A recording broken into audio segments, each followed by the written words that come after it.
అందరి సమక్షంలో, ఎందుకంటే అందరి సమక్షంలో అందరూ విద్యావేత్తలు ఉన్నారు, అందరూ జ్ఞానవంతులు ఉన్నారు, అందరూ రకరకాల. మా బాబుకి లీవ్ కావాలమ్మా అని అన్నాను. అంటే ఆవిడ నేను లోపలికి వెళ్ళగానే ఎవరిని అన్నాను, మా అబ్బాయి 9th క్లాస్ చదువుతున్నాడమ్మా, దేనికి వచ్చారు అని అంటే లీవ్ కోసం వచ్చానమ్మా. దేనికి వెళ్ళాను, తిరుపతికి వెళ్ళాలమ్మా నన్ను. తిరుపతి ఇప్పుడేం తిరుపతి అనుకుని అంటే నేను ఇలా నిల్చుంటే వెయిట్ లేవు, అవి పక్కన పెట్టేయండి.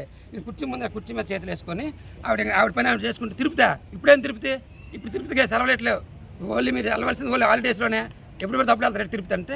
అమ్మ అలా కాదమ్మా, వెంకటేశ్వర స్వామి దర్శనకి వెళ్ళాలి అంటే టికెట్లు దొరకాలి, రిజర్వేషన్లు దొరకాలమ్మా, అవి ఎప్పుడు పడితే అప్పుడు దొరకవు, అవి దొరికినప్పుడు మాత్రమే మేము వెళ్ళాలమ్మా, మిగతా టైంలో వెళ్ళకూడదంటే అవన్నీ మాకు అనవసరం. మొన్న 10 రోజులు హాలిడేస్ ఏడ్ చేశారు మీరు, సమ్మర్ హాలిడేస్లో ఏడ్ చేస్తారు, ఇప్పుడు ఎందుకు వెళ్ళాలి తిరుపతి, ఎగ్జామ్స్ ఉన్నాయి నేను పంపించను అన్నాను. అలా కాదమ్మా, కొంచెం రిక్వెస్ట్ అమ్మా నాన్న, నువ్వు ఎంతసేపు ఉన్నా నేను ఇవ్వను. అలా కాదమ్మా, కొద్దిగా ఆలోచించండి అమ్మా ప్లీజ్ ప్లీజ్ అమ్మా అన్నాను. అంటే ఆవిడ ఏమన్నా తెలుసా, నువ్వు తీసుకెళ్ళావు అంటే మీ అబ్బాయిని ప్రమోట్ చేయను, టీసీ ఇచ్చి పంపిస్తాను అన్నాడు. ఓకేనమ్మా మీ ఇష్టం అమ్మా, రిక్వెస్ట్ అమ్మా ప్లీజ్ అమ్మని అప్పటికి 3 సార్లు బతిమలాడి 10 minutes ఇదే షేప్లో నిల్చున్నాను. నువ్వు ఎంతసేపు నిల్చో నేను పర్మిషన్ ఇవ్వను అన్నాను. అనగానే నేను మరి బయటకు వచ్చాను. బయటకు వచ్చి ఇక్కడ ఒక మేడం ఉంటే, అదేంటి మేడం ఒక పేరెంట్గా వచ్చి అడిగితే లీవ్ ఇవ్వకపోవడం ఏంటి, ఎంత దారుణమా, ఏ స్కూల్లోనా లేదు అనుకుని నేను వెళ్ళిపోయాను. తిరుపతి తీసుకుని వెళ్ళిపోయాను. తిరుపతి నుండి వచ్చేసి కూడా 15 days అయ్యింది. 15 days అయిపోయిన తర్వాత ఈరోజు అంటే నిన్న సాయంత్రం బాబుకు పిలిపించారు, ఎగ్జామ్ ఫెయిల్ అయ్యిందని పిలిపించారు. ఆ ఎగ్జామ్ ఏం ఎగ్జాము, ఇది క్లాసుల ఎగ్జామ్, అంతేగాని మన గవర్నమెంట్ ఎగ్జామ్స్ కాదు స్వామి, కాదు మామూలు ఎగ్జామ్. ఏమిరా ఫెయిల్ అయ్యావు, మిగతా సబ్జెక్ట్స్ అన్నీ 75, 8 మార్క్స్ వచ్చాయి. అంటే చదివిన స్టూడెంటే, పర్లేదు, యావరేజ్ స్టూడెంట్, మామూలు టాప్ ర్యాంకర్ కాదు. ఇంకోటి ఏంటంటే మా అబ్బాయి నేషనల్ కరాటే ప్లేయర్, ఈ స్కూల్కి ఈ స్కూల్ ద్వారా వెళ్తాండి, ఈ స్కూల్కి కొంచెం నేమ్ కూడా తెచ్చాడు. వీళ్ళు పాంప్లెట్లో కూడా మా బాబు ఫోటో ఉంది, అంటే యూజ్ఫుల్లే. కానీ ఇప్పుడు ఏం చేసింది, నీకు ఏమైనా 2 రోజులు ఫెయిల్ అయ్యావనంటే మేడం తిరుపతి వెళ్ళాను అని అన్నాడు. అయితే నీకు పర్మిషన్ ఎవరు ఇచ్చారా, మా పేరెంట్స్ వచ్చి అడిగారు కదా మేడం అని అంటే, మీ పేరెంట్స్ నేను ఇవ్వలేదు కదా, ఏమి వెంకటేశ్వర స్వామి వచ్చి నేను 2 రోజులు క్లాస్ వింటాడా, వెంకటేశ్వర స్వామి వచ్చి నీకు పాస్ చేస్తాడా, వెంకటేశ్వర స్వామి వచ్చి నీకు పాస్ చేస్తాడా, పట్టు చెయ్యి అని చెప్పేసి 2 దెబ్బలు కొట్టింది. ఇది ఎంతవరకు ఇప్పుడు వెంకటేశ్వర స్వామిని ఇన్వాల్వ్ చేయవలసిన అవసరం ఏముంది?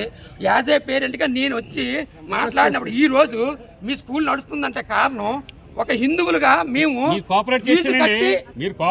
చేస్తాను, కానీ మాకు వచ్చి కనీసం చదువుతున్నాడు. మా ఆయన చనిపోతే నేనే మున్సిపాలిటీలో స్లీపర్గా చేసి ఇక్కడ చదివిస్తున్నాను. ఏంటి ఆగస్టులో మా నాన్నగారు చనిపోయారని కాశీ వెళ్ళాం, మా బాబు మేము అందరం గట్ట. అందుకనేసి ఒక 10 రోజులు స్కూల్కి రాలేదు. అది అప్పుడు చెప్పాను కూడా, ఇలా మా నాన్నగారు చనిపోయారు కాశీ వెళ్తున్నామని. అయితే నిన్న పిలిపించి 10 రోజులు సెలవు పెట్టావనేసి కొట్టారనమాట. అప్పుడు వెళ్తే నిన్న కొట్టడం ఏంటండి, మళ్ళీ ఫీజులు కట్టలేదండి. ఫస్ట్ టైం ఫీజు కట్టలేదు, కొంచెం లేట్ అయింది, మొన్న కట్టేశాను. ఇంకా ఎగ్జామ్ ఫీజు కట్టలేదని ఎగ్జామ్ రాయించలేదు, ఎగ్జామ్ రాయలేదనేసి మళ్ళీ కొట్టారు. రాయించలేంది ఆవిడే, మళ్ళీ రాయలేదని కొట్టింది ఆవిడే.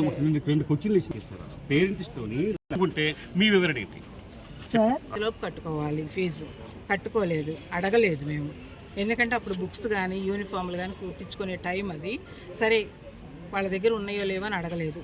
జూలైలో FA1 పెడుతున్నాము. FA1 టైంలో కూడా మేము అడగలేదండి. ఆగస్టులో కూడా వాళ్ళు కట్టలేదు. సెప్టెంబర్లో FA2 పెట్టుకున్నాము, కట్టలేదు, అయినా అడగలేదు. అక్టోబర్ ఫస్ట్ టర్మ్ ఫీజు, ఇంకా లాస్ట్ ఇయర్ ఫీజులు కట్టాల్సిన వాళ్ళు కూడా ఉన్నారు. ఇప్పుడు టీచర్లకు జీతాలు ఎక్కడి నుంచి ఇవ్వాలి సార్? మీరు మాట్లాడారు. ఇప్పుడు కాశీకి వెళ్ళాను అని అన్నది, కాశీకి వెళ్ళారు, సెలవులు ఇప్పటికి 20 వాళ్ళ అబ్బాయి ఎవరో కూడా నాకు తెలియదు, ఇప్పటికి కూడా నాకు తెలియదు. పేరెంట్ తెలిస్తే పిల్లలు తెలియదు, పిల్లలు తెలిస్తే పేరెంట్ తెలియదు. అందరితో పాటు అందరినీ పిలిచాము. ప్రోగ్రెస్ కార్డులు చూసి అందరినీ ఆపేశాను. ప్రోగ్రెస్ కార్డులు చూసి సంతకాలు చేసేటప్పుడు ఒక దెబ్బ వేయడానికి పిలిచానండి, ఖచ్చితంగా పిలిచాను. పిలిచినప్పుడు ఒక దెబ్బేస్తే వీళ్ళే వచ్చి అడుగుతారండి, మా పిల్లల్ని దెబ్బేసినా మాకు పర్వాలేదు, మా పిల్లలు చదువుకోవాలి సార్. ఇక్కడ రంధ్రాలు చేసేమని పోస్తామా సార్? నాలెడ్జ్ పోయాం కదా. లేకపోతే తప్ప వెంకటరామమూర్తి వచ్చి మీరు పిలిచాడా, ఆ మాట మీరు అన్నారా లేదా? నేను అనలేదండి, ఎందుకంటే అక్కడ అందరు పిల్లలందరూ నిన్న గేమ్స్ లో ఉన్నారండి. నిన్న గేమ్స్ లో ఉన్నారు. 9th క్లాస్ వాళ్ళు 10th క్లాస్కి వచ్చేవాళ్ళు, వీళ్ళు 10th క్లాస్కి వచ్చేవాళ్ళు కూడా ఇన్ని సబ్జెక్టులలో తప్పితే ఎలా 10th క్లాస్కి ఎలా రాస్తారండి? 10th ఎలా రాస్తారు? అది ఎక్కడైనా కూడాను అది కూడా ఇది minority institution plus private institution. పేరెంట్ని మీరు 10 నిమిషాల పాటు ఉంచి మేము ఎట్టి పరిస్థితిలో కూడా చెప్పింది వినండి. నేను పని చేసుకునేటప్పుడు సార్ వచ్చారు. నేను రిపోర్ట్లు పంపించే టైం అప్పుడు సార్ వచ్చారు. వాళ్ళు వచ్చారు, అడిగినప్పుడు నేను అన్నాను, సార్ మీరు తిరుపతి వెళ్ళాలన్నా ఎక్కడికన్నా తిరుపతి కావచ్చు, మక్కా కావచ్చు, వేళాంగిని కావచ్చు, ఏ మతం వాళ్ళైనా ఏ టైంలోనైనా వెళ్ళేటప్పుడు స్కూలు లేనప్పుడు వెళ్ళండి, కాదని నేను అనట్లా. స్కూల్ టైంలో ఎగ్జామ్స్ ఫర్గో అయ్యేయటం ఏంది? దానికోసమే మీరు స్కూల్కి పంపించేది.